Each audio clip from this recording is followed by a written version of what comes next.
Bismillahirrahmanirrahim. Assalamualaikum warahmatullahi wabarakatuh. Perkenalkan, nama saya Elis Anissa Husnul Yakin, NPM 192151067 dari jurusan Pendidikan Matematika, Fakultas Keguruan dan Ilmu Pendidikan Universitas Siliwangi. Dalam video ini, saya akan menjelaskan sebuah proposal penelitian kuantitatif yang sudah saya buat. Video ini saya buat untuk memenuhi salah satu tugas mata kuliah Seminar Pendidikan Matematika. Adapun judul proposal yang saya ambil yaitu pengaruh model problem-based learning berbasis pendekatan open-ended terhadap kemampuan representasi matematis peserta didik dan self-confidence peserta didik pada materi garis dan sudut kelas 7. Pembahasan yang pertama yaitu latar belakang. Dalam pembelajaran problem-based learning berbasis pendekatan open-ended, siswa dihadapkan pada sebuah permasalahan-permasalahan kontekstual yang sering ditemuinya dalam kehidupan sehari-hari. Siswa dituntut untuk menyelesaikan masalah-masalah tersebut untuk memperoleh konsep matematika. Siswa juga dilatih untuk menginterpretasikan ide-idenya ke dalam simbol matematika atau gambar dan menyelesaikannya. Dalam proses tersebut, siswa tidak bekerja secara individu, tetapi siswa dapat mendiskusikannya dengan teman ataupun dengan guru. Setelah itu, setiap kelompok mempresentasikan hasil diskusinya di depan kelas. Kemudian, kelompok yang lain menanggapi. Model pembelajaran problem-based learning berbasis open-ended ini akan membuat siswa terbiasa untuk memecahkan masalah karena dari awal pembelajaran mereka dikenalkan dengan masalah-masalah yang terjadi di kehidupan sehari-hari atau di dunia nyata dan menumbuhkan rasa percaya diri siswa dalam mempelajari matematika. Berdasarkan uraian yang telah dipaparkan, maka peneliti tertarik untuk melakukan penelitian dengan judul pengaruh model pembelajaran problem-based learning berbasis pendekatan open-ended terhadap kemampuan representasi matematis peserta didik dan self-confidence peserta didik pada materi garis dan sudut kelas 7. Penelitian ini diharapkan dapat menjadi kajian yang mendalam oleh peneliti. Kemudian rumusan masalah. Berdasarkan latar belakang yang telah diuraikan, maka rumusan masalah dari penelitian ini yaitu yang pertama, bagaimana penggunaan model problem-based learning berbasis pendekatan open-ended. Yang kedua, bagaimana kemampuan representasi matematis siswa. Yang ketiga, bagaimana self-confidence siswa. Dan yang keempat, apakah terdapat pengaruh dari model problem-based learning berbasis pendekatan open-ended terhadap kemampuan representasi matematis peserta didik dan self-confidence peserta didik? Yang ketiga, ada definisi operasional. Definisi operasional yang peneliti gunakan dalam penelitian ini, yang pertama, model problem-based learning. Problem-based learning adalah suatu model pembelajaran inovatif yang memberikan kondisi belajar aktif kepada peserta didik dan melibatkan peserta didik untuk memecahkan suatu masalah melalui tahapan-tahapan metode ilmiah. Yang kedua, pendekatan open-ended. Pendekatan open-ended adalah pendekatan yang memberikan suatu masalah dengan banyak cara penyelesaian dan banyak jawaban. Yang ketiga, kemampuan representasi matematis. Kemampuan representasi matematis adalah kemampuan untuk menyajikan kembali suatu hal ke dalam bentuk yang lain, baik itu berupa karakter, notasi, simbol, tabel, gambar, grafik, diagram, persamaan, atau ekspresi matematika lainnya, dengan tujuan untuk mengungkapkan gagasan atau ide-ide kreatif siswa dalam menyelesaikan permasalahan matematika. Yang terakhir, self-confidence. Self-confidence atau rasa percaya diri adalah sikap positif seseorang individu yang merasa memiliki kompetensi dan kemampuan untuk mengembangkan penilaian positif baik untuk dirinya maupun untuk lingkungan, serta dapat memanfaatkan kemampuan tersebut secara tepat. Pembahasan selanjutnya tentang tujuan penelitian. Tujuan penelitian ini yang pertama, untuk mengetahui penggunaan model pembelajaran problem-based learning berbasis pendekatan open-ended. Yang kedua, untuk mengetahui kemampuan representasi matematis siswa. Yang ketiga, untuk mengetahui tingkat self-confidence siswa. Dan yang keempat, untuk mengetahui pengaruh model pembelajaran problem-based learning berbasis pendekatan open-ended terhadap kemampuan representasi matematis siswa dan self-confidence siswa. Selanjutnya, manfaat penelitian. Yang pertama, manfaat penelitian ini bagi pendidik, yaitu hasil penelitian ini dapat dijadikan pertimbangan untuk mengembangkan kemampuan representasi matematis siswa dan self-confidence siswa dengan menggunakan model pembelajaran problem-based learning. Yang kedua, manfaat bagi peserta didik. Yang pertama, yaitu instrumen penelitian dan hasil penelitian ini dapat digunakan untuk mengetahui dan meningkatkan kemampuan representasi matematis siswa dan self-confidence siswa sehingga prestasi yang dimiliki siswa akan meningkat. Yang ketiga, manfaat bagi peneliti, yaitu hasil penelitian ini dapat dijadikan sebagai referensi untuk penelitian yang sejenis.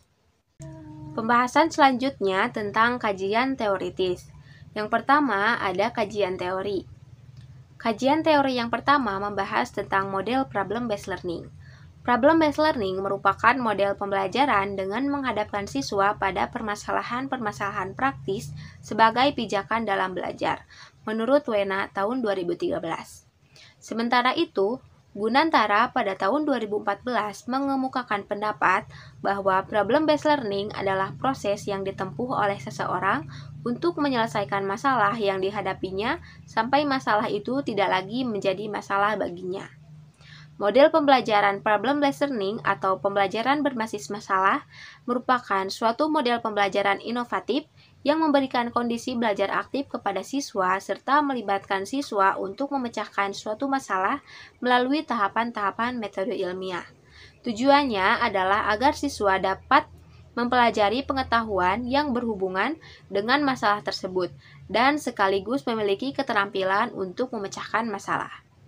Adapun langkah-langkah untuk menerapkan problem-based learning yaitu yang pertama, orientasi siswa pada masalah.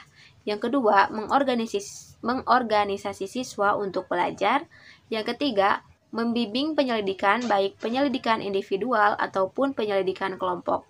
Yang keempat, mengembangkan dan menyajikan hasil karya. Dan yang terakhir, menganalisis serta mengevaluasi proses pemecahan masalah. Kajian teori berikutnya tentang pendekatan open-ended. Pendekatan open-ended menjanjikan suatu kesempatan kepada siswa untuk menginvestigasi berbagai cara yang diyakini sesuai dengan kemampuan mengelaborasi permasalahan, menurut Suherman pada tahun 2003. Formulasi masalah yang digunakan dalam pendekatan open-ended adalah masalah terbuka, yaitu masalah yang mempunyai banyak solusi atau mempunyai banyak jawaban. Pada pendekatan ini, siswa dituntut untuk menemukan solusi dan memberikan argumentasi tentang jawaban serta menjelaskan bagaimana siswa bisa sampai pada jawaban tersebut. Kajian teori berikutnya tentang kemampuan representasi matematis. Menurut Shafri pada Goldin tahun 2002, representasi merupakan suatu konfigurasi yang bisa merepresentasikan sesuatu yang lain dalam beberapa cara. Susanto dalam Dianti tahun 2015 mengartikan representasi adalah bentuk baru dari hasil translasi suatu masalah atau ide, atau translasi suatu diagram dari model fisik ke dalam simbol atau kata-kata. Menurut Lestari dan Yuda Negara pada tahun 2017, kemampuan representasi matematis adalah kemampuan menyajikan kembali notasi, simbol, tabel, gambar, grafik, diagram, persamaan, atau ekspresi matematis lainnya ke dalam bentuk yang lain. Representasi yang dimunculkan oleh siswa merupakan ungkapan-ungkapan dari gagasan-gagasan atau ide-ide matematis yang ditampilkan siswa dalam upayanya untuk mencari suatu solusi dari sebuah permasalahan yang sedang dihadapinya. Hibbert dan Carpenter dalam Sabirin tahun 2014 mengemukakan bahwa pada dasarnya representasi dapat dibedakan ke dalam dua bentuk, yaitu representasi eksternal dan representasi internal. Berpikir tentang ide matematika yang kemudian dikomunikasikan memerlukan representasi eksternal yang wujudnya antara lain verbal, gambar, atau benda-benda konkret. Berpikir tentang ide-ide matematika yang memungkinkan pikiran seseorang bekerja atas dasar ide tersebut merupakan representasi internal. Sebagai salah satu standar proses, maka NCTM pada tahun 2000 juga menetapkan indikator atau standar representasi yang diharapkan dapat dikuasai siswa selama pembelajaran di sekolah, yaitu yang pertama, membuat dan menggunakan representasi untuk mengenal, mencatat, atau merekam, dan mengkomunikasikan ide-ide matematis. Yang kedua, memilih, menerapkan, dan melakukan translasi atau representasi matematis untuk memecahkan masalah. Yang ketiga, menggunakan representasi untuk memodelkan dan menginterpretasikan fenomena fisik, fenomena sosial, dan fenomena matematika. Menurut Lestari dan Yuda Negara pada tahun 2017, indikator kemampuan representasi matematis terbagi menjadi 4, yaitu indikator kemampuan representasi visual, indikator kemampuan representasi gambar, indikator kemampuan representasi persamaan atau ekspresi matematis, dan indikator kemampuan representasi kata atau teks tertulis. Kajian teori berikutnya tentang self-confidence. Menurut Willis, pada tahun 1985, kepercayaan diri adalah keyakinan bahwa seseorang mampu menanggulangi suatu masalah dengan situasi terbaik dan dapat memberikan sesuatu yang menyenangkan bagi orang lain. Sedangkan menurut psikolog W.H. Miskel pada tahun 1939 mengartikan rasa percaya diri dalam bukunya yang bertuliskan, rasa percaya diri adalah kepercayaan akan kemampuan diri sendiri yang memadai dan menyadari bahwa kemampuan yang dimiliki dapat memanfaatkannya secara tepat. Secara sederhana, self-confidence atau percaya diri berarti rasa percaya terhadap kemampuan diri untuk mencapai prestasi tertentu.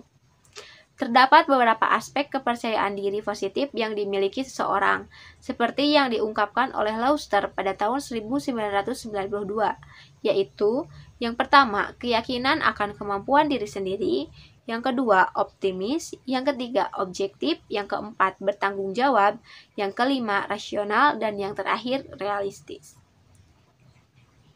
Selanjutnya, penelitian yang relevan dengan penelitian yang akan peneliti laksanakan, yaitu ada penelitian yang dilakukan oleh Yuni Herdiana dan kawan-kawan pada tahun 2019 jurusan Pendidikan Matematika Universitas Syah Kuala, Banda Aceh dengan judul Kemampuan Representasi Matematis dan Self-Confidence Siswa SMP melalui penerapan model Problem-Based Learning. Penelitian ini adalah penelitian kualitatif. Populasi penelitian ini adalah siswa kelas menengah yang berjumlah 27 orang. Dari 27 orang siswa dipilih 6 siswa, yaitu 2 siswa dengan kriteria tinggi, 2 siswa dengan kriteria sedang, dan 2 siswa dengan kriteria rendah untuk diwawancarai. Pemilihan siswa didasarkan pada hasil tes dan wawancara dengan guru matematika yang mengajar di kelas. Berdasarkan hasil penelitian, dapat disimpulkan bahwa terdapat pengaruh model problem-based learning terhadap kemampuan representasi matematis dan self-confidence siswa pada siswa dengan kriteria sedang dan siswa dengan kriteria rendah. Penelitian ini menunjukkan bahwa perlu waktu yang cukup untuk membiasakan siswa terhadap kemampuan representasi matematis dan self-confidence. Selanjutnya ada kerangka berpikir. Yang pertama, dimulai dari problem-based learning. Pada pelajaran problem-based learning, siswa diberi ruang untuk berpendapat, mencari solusi, serta membangun pengetahuannya sendiri, sehingga siswa dapat membuat siswa lebih aktif dalam pembelajaran.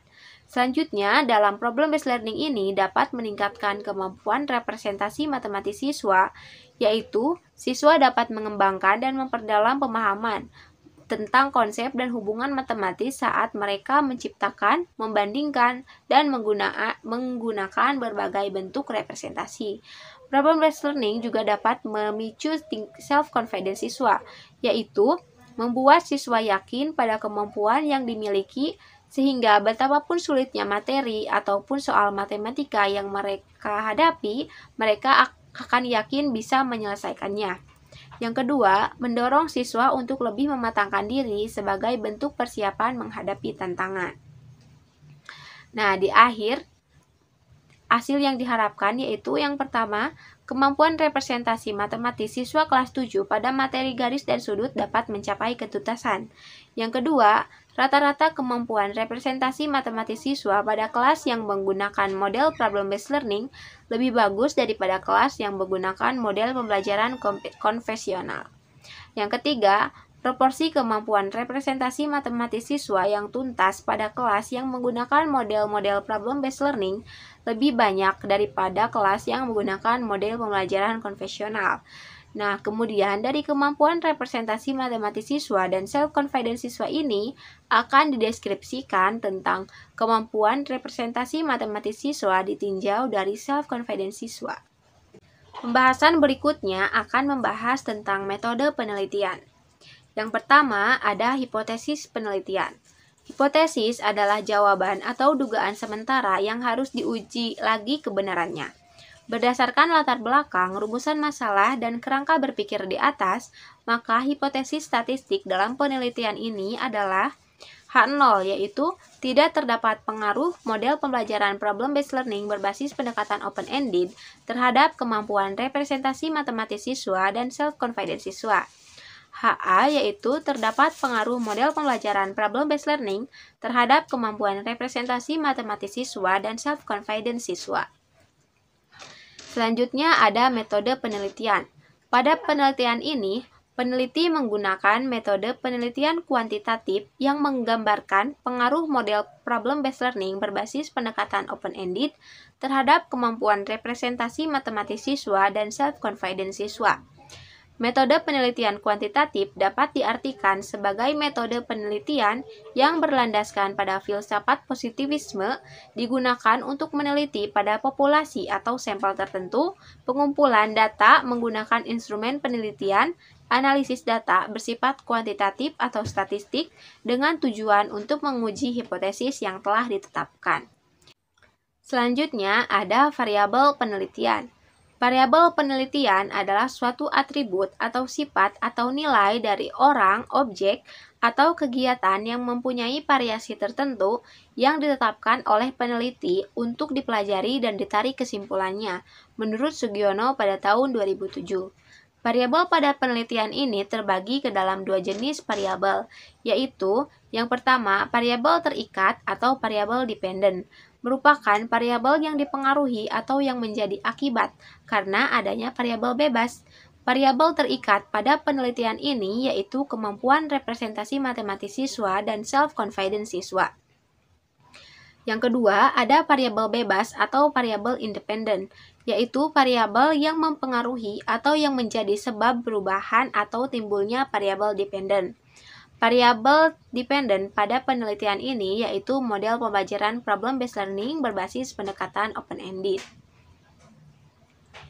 Selanjutnya ada populasi dan sampel. Populasi adalah keseluruhan subjek penelitian. Populasi dalam penelitian ini adalah seluruh siswa kelas 7 di SMP Negeri 1 Kawali. Sampel adalah sebagian dari jumlah populasi yang diteliti.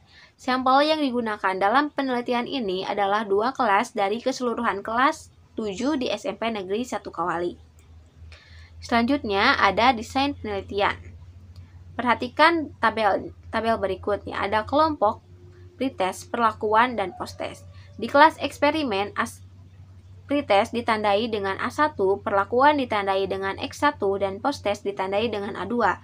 Pada kelompok kontrol, pretest ditandai dengan B1, perlakuan ditandai dengan X2, dan posttest ditandai dengan B2. Selanjutnya ada teknik pengumpulan data. Teknik pengumpulan data yang saya gunakan dalam penelitian ini yaitu yang pertama tes.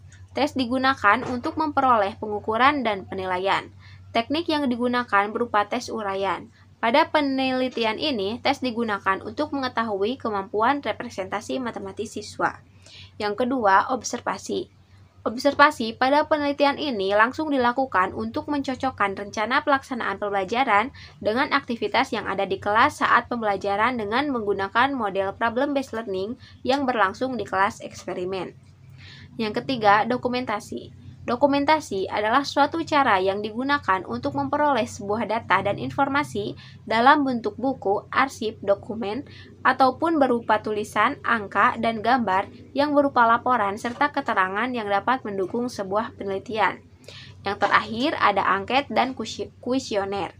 Angket adalah teknik pengumpulan data melalui formulir-formulir yang berisi pertanyaan-pertanyaan yang diajukan secara tertulis kepada seseorang atau sekumpulan orang untuk mendapatkan jawaban atau informasi yang dibutuhkan oleh peneliti. Pada penelitian ini, angket digunakan untuk mengetahui tingkat self-confidence siswa. Selanjutnya ada instrumen penelitian. Instrumen yang akan digunakan dalam penelitian ini adalah tes untuk mengukur kemampuan representasi matematis siswa dan angket untuk mengetahui tingkat self-confidence siswa.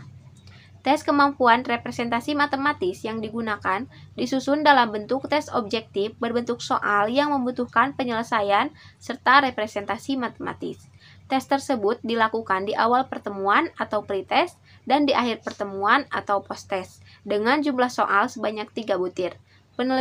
Penilaian dilakukan dengan menggunakan skala 100. Selanjutnya ada angket. Angket digunakan untuk mengetahui tingkat self-confidence siswa. Disusun dalam bentuk formulir yang berisi pertanyaan-pertanyaan untuk mengetahui kebiasaan siswa. Pengisian angket tersebut dilaksanakan di awal pertemuan dan di akhir pertemuan.